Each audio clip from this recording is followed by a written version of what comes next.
Chairman Pakistan Tehreek Insaf कैद तो गुज़िश्ता हफ्ते हुए, लेकिन उनका दिल और दिमाग कई सालों से कैद है। वजारत उज़्मा मिलने से पहले भी और वजारत उज़्मा जाने के बाद भी वो असीर थे और असीर ही रहे।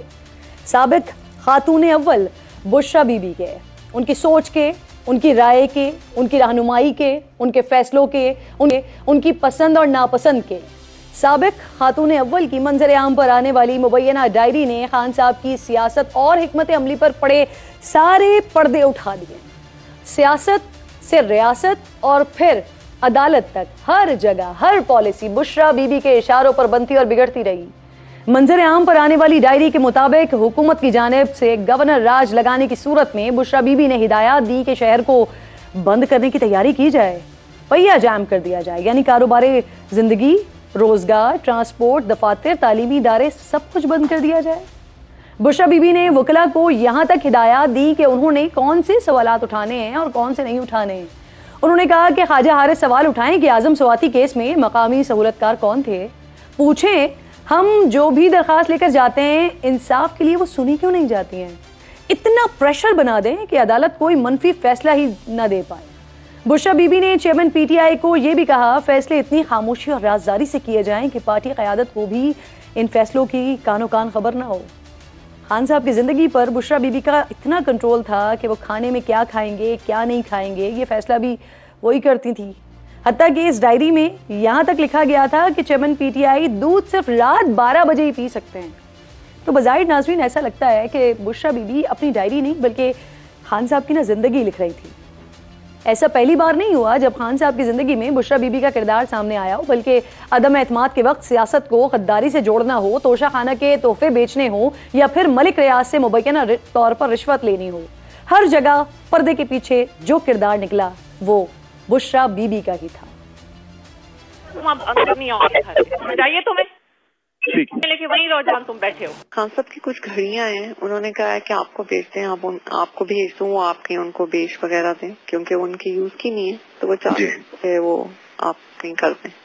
जरूर मैं कर दूंगा। बहुत आके मेरे खान साहब के हवाले से बोलेंगे, ठीक है? इन्होंने आगे इससे भी ज्यादा गंद डालना है। वो जो मेरी साथ वो बच्ची है फरा, उसके इतना गंद डालना है, लोगों की गवाही भी देंगे। आपने उसका कोई इशू नहीं बनाना, इन सबको लिंक कर देना है गद्दारी के साथ। ओके जी, ठीक है। ठीक। पाकिस्तान तहरीक इंसाफ छोड़ने वाले रहनुमा भी बुशरा बीबी पर लगने वाले इन तमाम इल्जामात और दावों पर मोहर तस्दीक सख्त करते रहे हैं। यानी जब भी उंगलियां उठी हैं साबिक खातून अव्वल बुशरा बीबी की जानिब भी उठी हैं। हम नाज़रीन इन तमाम सबूतों और बयानात के बाद तहरीक इंसाफ को वो बयानिया तहस नहस हो गया जिसके मुताबिक बुशरा बीबी का सियासत में कोई किरदार नहीं था और वो एक घरेलू खातून थी। फर्स्ट लेडी है बुशरा बीबी, वो एक घरेलू खातून है, उनका किसी किस्म का कोई सियासी रोल जो है वो नहीं है। वो खातून बहुत ही काबिल एहतराम, इनका सियासत से कोई ताल्लुक नहीं है, जिन्होंने आज तक कोई सियासी बयान तक नहीं दिया। नाज़रीन दूसरी तरफ कौमी असम्बली की तहलील के बाद सुप्रीम कोर्ट से बड़ा फैसला सामने आया है। अदालत ने 184 के केसेस में अपील के हक के कानून को कलअदम करार दे दिया है और अदालत ने कहा है कि ऐसी कानून साजी सिर्फ आईनी तरमीम के जरिए ही मुमकिन है। वज़ीर आज़म ने फैसले पर रद्द-ए-अमल देते हुए कहा कि मुक़र्रना को कानून साजी का मुकम्मल इख्तियार है और ये फैसला उस वक्त दिया गया है जब पार्लियामेंट की मुद्दत खत्म हो गई है ताकि इस पर दोबारा ऑब्वियसली कानून साजी ना की जा सके। उनका कहना था कि नवाज शरीफ की नाअहली खत्म हो चुकी है और वो जल्द वापस आकर सियासत में हिस्सा लेंगे। अहम मामला आते हैं, अहम मौजू आते हैं, इस पर बात करने के लिए प्रोग्राम आज मुझे मेरे मेहमानों में आज़मा बुखारी साहिबा पाकिस्तान मुस्लिम लीग नून की सीनियर रहनुमाएं ज्वाइन कर रही हैं। सना बुच्चा साहिबा सीनियर एंकर पर्सन है, सीनियर एनालिस्ट है, स्टूडियो में मेरे साथ मौजूद हैं। अस्सलाम वालेकुम सना, बहुत शुक्रिया आपका। बैरिस्टर गौहर खान लॉयर हैं पाकिस्तान तहरीक इंसाफ के। तीनों मेहमानों की मैं शुक्रगुजार हूँ। मैं ज़रा आगाज़ करना चाह रही हूँ अज़मा साहिबा आपसे तमाम बातों का। ये जो पाकिस्तान तहरीक इंसाफ की जानिब से मौक़िफ़ आया है और जो कहा जा रहा है कि जो चीज़ें उठाकर लेके गए हैं ज़मान पार्क से, उसमें कोई डायरी वगैरह नहीं है, ऐसा क्लेम पाकिस्तान तहरीक इंसाफ की जानिब से किया जा रहा है। आपको लगता है कि जो कुछ इस डायरी के अंदर सामने आ गया है उसे डिसओन करेंगे? बहुत शुक्रिया। देखो किरण, हमेशा चोर जो है वो कभी मानता थोड़ी है कि जो है वो ये चोरी मैंने की है, और जो वो भी जिस चीज से उनको नुकसान हो उस चीज से जाहिर है वो भागने की कोशिश करेंगे, क्योंकि पहली दफा तो हो नहीं रहा जो इल्जाम उन पर लगता है वो इल्जाम या वो दूसरों पर लगा देते हैं, और जब नहीं लगा सका तो अब वो डायरी एग्जिस्ट ही नहीं करती।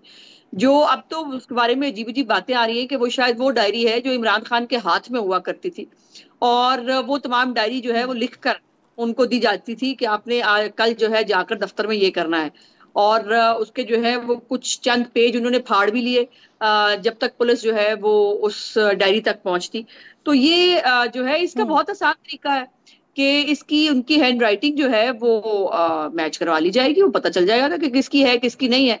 और ये भी मानने के लिए तैयार नहीं थे कि फरा जो गोगी है वो हीरे लेके देती है पिंकी पीरनी साहिबा को। अब इन्होंने बकरियों का जिक्र कर लिया था अपने जो है गोशवारों के अंदर, लेकिन हीरों का जिक्र करना वो भूल गए। उनके पास 1 तोला सोना भी नहीं है, और इनका तो कान चिट्टा है ना जी, तो अब मुस्लिम इनकी वजह से कान चिट्टा हो तो नहीं सकता। सो ये, और इसमें कौन सी नई बात है जो हमें देखने को सुनने को मिली? सिर्फ तफसीलात मिली हैं कि इमरान खान साहब के दूध पीने का टाइम भी मुकर्रर है, और इमरान खान साहब को कहा जाए खड़े हो जाओ तो वो खड़े हो जाएंगे, इनको कहा जाए बैठ जाओ तो बैठ जाएंगे। और माशाल्लाह इतनी फर्मा बरदारी जो है वो जो उन पे खत्म थी, ये सिर्फ जो है ये पता चली है, बाकी वो पूरा सियासत में हमेशा से इन थी। वो गद्दारी से लिंक कराना हो या वो जो है वो सेक्रेटरी बनाने हो या कैबिनेट के फैसले जो है वो भी उनकी मर्जी से होते थे। इवन उस्मान गुलजार उनका दिया हुआ तोहफा था, तो इससे ज्यादा और सियासत के अंदर मुदाखलत क्या देखने की तो आपको आज नई चीज इसी बात को मैं आगे बढ़ाती हूँ सना साहिबा से। सना साहिबा जी आपका पॉइंट ऑफ व्यू आ गया है, मैं आती हूँ दोबारा आपकी तरफ। उस्मान साहिबा जी मैं आती हूँ दोबारा आपकी तरफ। मैं जरा इसी आपने जो बात की है ना, मैं इसी को आगे बढ़ाना चाह रही हूँ। सना साहिबा, ऑडियो लीक्स जो हमारे सामने आती रही, फिर उसके बाद अब ये मुबैना तौर पर डायरी सामने आ गई है, तो इससे वो जो एक नैरेटिव बनाने की कोशिश की जाती रही, और आपको याद होगा कि जब खान साहब के अलविदाई खिताब चल रहे थे उस वक्त भी उन्होंने यही बातें की थी कि अब मलाइन करने की कोशिश की जाएगी बुशरा बीबी को और फराह गोगी को, वो तो बेचारी घरेलू खवातीन है। तो अब आपको लगता है कि इस डायरी के बाद तो अब ये बात सामने आ गई ना कि वो एक घरेलू खातून नहीं थी, या वो सियासत से दूर खातून नहीं थी, उनका सियासत में अमल दखल था, बल्कि समझ लीजिए कि खान साहब के दौर में तो पूरी सियासत वही कर रही थी। देखिए, मेरा ख्याल है कि इस पे जो बुनियादी बात है वो ज़्यादा संगीन है कि आप फूक के मौक्कलों के दम से, जिनों के जन्नात के दम से, आप कहती हैं बनी गाला में पहाड़ बहुत ज़्यादा हैं तो जन्नात और मौक्कल पहुंच नहीं पाते, फिर अब ज़मान पाक आ जाती हैं, फिर ऐन के नाम पर जो उन्होंने एक बुनियादी तौर पर उस्मान गुलजार साहब को लगवाया, फिर ये कि आप 12 बजे दूध पियेंगे, और उसके बाद जब कोर्ट जाती थी तो पूरा सफ़ेद हिसार होता था। तो ये तो शिर्क के ज़मरे में आते हैं। अगर आप अल्लाह के अलावा किसी के ऊपर तवक्कल कर रहे हैं या आप तवक्कल नहीं कर रहे, तज़किया नहीं है, ये तो दीन का एक पहला जो है वही शर्त ये है कि आपने तो कुफर तो नहीं कर सकते, शिर्क तो नहीं कर सकते, आप किसी और को शरीक मना रहे हैं। ये मुझे बता दें, अगर इनको वजीर आजम बनाने वाली बुशरा बीबी हैं, जो कि वो कहते हैं क्योंकि इद्दत में निकाह इसलिए ज़रूरी था क्योंकि एक मुद्दत के बाद अगर वो निकाह होता, इद्दत की मुद्दत खत्म होने के बाद होता, शायद वो वजीर आजम ना बनते। तो ये कि किसने प्लांट किया बुशरा बीबी को, बुशरा बीबी ने अपने आप को कैसे प्लांट किया और कैसे पौधे की तरह तनावर दरख्त बनाया जिसकी छाव में इमरान खान साहब को पाला, और चेयरमैन PTI जो हैं वो इतने अंधे और कह रहे ना मेस्मराइज, जो कि फिरदौस आशिक अवान साहब का लफ्ज़ था कि हिप्नोटाइज, मेस्मराइज, तो ये सारी चीजें तो हो रही हैं। मुझे तो ये बुनियादी तौर पर ये लगता है कि अगर ये फूक होती है और फूक से सब कुछ होता था, तो ये एक फूक अभी भी माने तो जेल से बाहर निकाल लें, तो ये बुनियादी तौर पर तो शिर्क के ज़मरे में आता है। और मेरा ख्याल है सब चीजों से हट के वो सियासत में उनकी इन्वॉल्वमेंट सबको पता है, गद्दारी से जोड़ दो, ये सब आम चालाकी उन्होंने की होंगी, लेकिन किस बुनियाद पर की?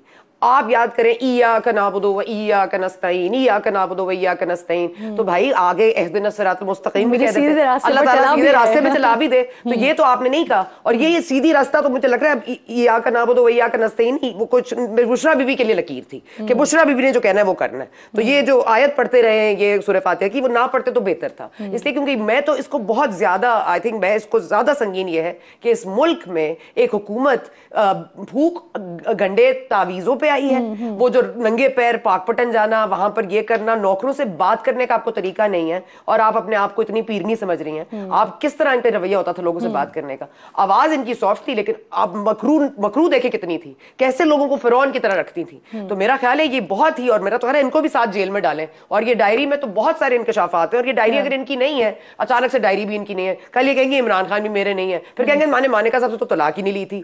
तो ये जो तमाम हरकत इन्होंने की है और जो दीनी पर्सपेक्टिव बनाया गया, ये दीनी पर्सपेक्टिव बड़ा गलत है। हाँ, ये एग्जैक्टली एक तो सर ये वाला हमारे मुल्क में एलिमेंट है ना कि एक दीन कार्ड, मजहबी कार्ड जो हो गया वो या इसके अलावा अमेरिका मुखालिफ कार्ड या एक एस्टेब्लिशमेंट मुखालिफ कार्ड, ये आप शिरक कर रहे हैं। आप कह रहे हैं कि ये मौक्कल मुझे देते हैं, ये जन्नात मुझे दे सकते हैं, इनकी भूख मुझे वजीर आजम बनाती है, मुझे मकबूलियत अवाम नहीं बनाती, मुझे मकबूल तरीन लीडर मुझे एस्टेब्लिशमेंट बनाती है, बुशरा बीबी बनाती है। तो फिर आप एस्टेब्लिशमेंट के तरले मिनते क्यों कर रहे थे? फिर आप अवाम के पास क्यों जाने के लिए इतने ख्वाह हैं? क्यों फिर आपको एक फूक की जरूरत है तो वो तो घर में आपको मिल जाएगी, आप एक फूक परवा लें। अच्छा, इस तरह की इत्तलात भी आई कि जिस वक्त ये सारी चीजें हो रही थी और 9 मई जो इमरान खान साहब बाहर आए थे तो उसमें भी बुशरा बीबी जो है वो फखरिया कहती रही कि देखें हम मेरी फूक की वजह से ही जेल से बाहर आए। तो फिर अभी एक हफ्ते से ज्यादा हो गया, एक हफ्ते से ज्यादा हो गया है।